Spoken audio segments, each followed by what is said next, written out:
Andian'ny fasivy amin'izao fotoana izao ary ahafantarana tokoa ny Vatomandry aleo na diabakolo solontenanay ny Vatomandry no ampafantatra antsika momba an'izay.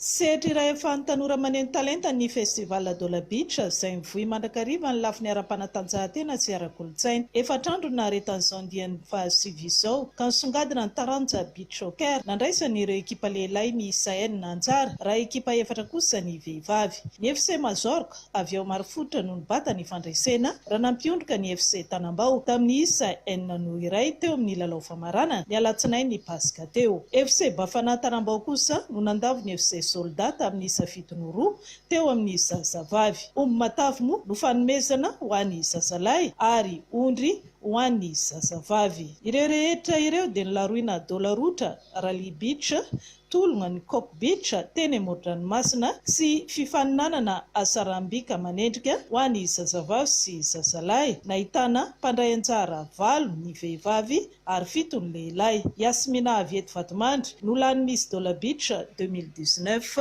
ary première dauphine Marie-France avy eto Vatomandry, Tany avy ao Majunga ny deuxième dauphine. Teo amin'ny zazalahy kosa dia Ryan avy ao Tamatavy no lany mystère Dôla Beach ary premier dauphin Charlin avy ao Ilakesta ary Menja avy eto Vatomandry no deuxième dauphin. Tratra ny tanjona tamin'ny hetsika.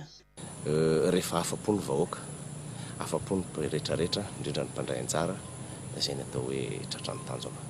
Ny tanjona dia manome ny fahafaham-pony vahoaka eto Vatomandry indrindra koa ireo mpitsangatsangana ary ny mpandray anjara. Samy nahazo antombony avy ny rehetrarehetra na ny teo amin'ny trano fampiantranoana zareo mpikarakara sakafo ny rehetrarehetra zany hatramin'ny mpivarotra hani-masaka. Samy nahazo ny anjara tandrify azy avy moa ireo mpandray anjara rehetra tamin'izao Dôla Beach andian'ny fasivy izao ka nanome toana betsaka na ahafahana nanatanteraka izany ny Paositra Malagasy. Tapitra ny fotoanan'ny fampahalalam-baovao tamin'ity talata alina ity.